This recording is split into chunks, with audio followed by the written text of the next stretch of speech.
to me. Desperado won the Caulfield Cup Big A. American Trevor.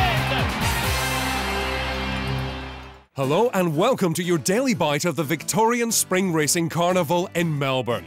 And with Queen Elizabeth II and Prince Philip having arrived in Australia overnight, it's appropriate that today we catch up with Aussie racing royalty. We're at Caulfield with the Queen of Australian racing, Black Caviar, who takes the next step of her so far perfect career on the Tats Cox Plate undercard on Saturday. And on the other side of town, the King of Australian racing, Cups King Bart Cummings, unveils his International Cup hopeful, Elo, also on the Cox Plate support card. But first to Black Caviar, who was paraded for the media today ahead of what seems certain to be her 15th win in 15 starts in the Schweppes Stakes. She has scared off all but 4 rivals, and Peter Moody is a lot more relaxed about the pressures of retaining her unbeaten record.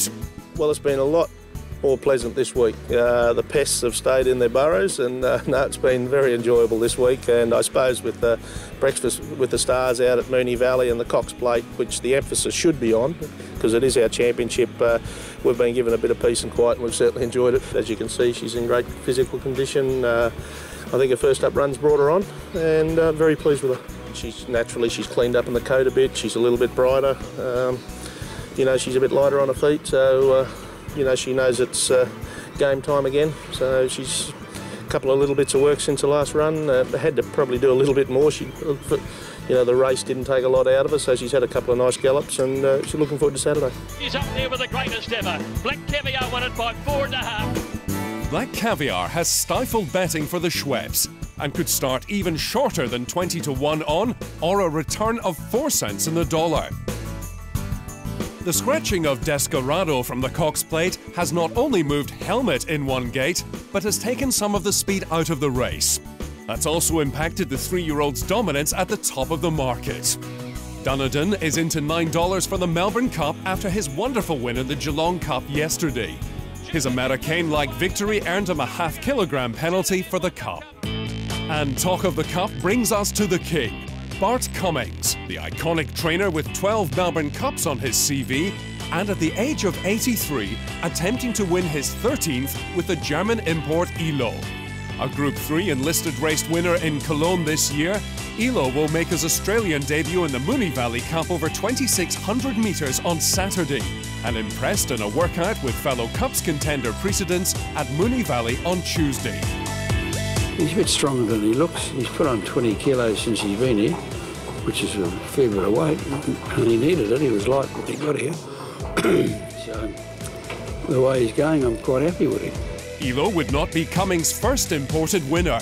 Kingston Rule, the Australian-owned 1990 winner by Secretariat, was bred overseas. But Elo is the first international he has had arrive for a current campaign. Wish he'd come here a bit earlier. Would have been easier to get him fit and acclimatised better. If he was come a couple of weeks earlier, it'd be good, but can't change. What's that? Can't change the past. He went from Germany first to Newmarket, and then when he got there, he had to go into quarantine in Newmarket for a couple of weeks, and again, then he had to go to Werribee, so for a month, wasn't it? And he came out, about 2 weeks ago. 2 weeks Saturday. It's a very different scenario for Bart compared to this time last year, when So You Think was dominating Group 1 races. Although So You Think has won 3 Group 1s in England and Ireland this year under Aidan O'Brien, he's also been beaten 3 times. And to say Bart wishes he was still calling the shots is an understatement. Well, if he's here, he'd be still winning. So I say. Still, everyone's got a different idea, but I don't know, I just can't figure them out. Things are also different this year, but in a better way. In 2010, Bart appeared frail in the aftermath of pneumonia, but this spring he's bounced back more like the Bart of old. Yeah, thank heavens, touch wood, yeah, all right. Nice to see the sun out in Melbourne. There's a bit of rain, the drought's over, so everything's good. And that's all for today, but we'll be back tomorrow for another bite of the Tats Cox Plate.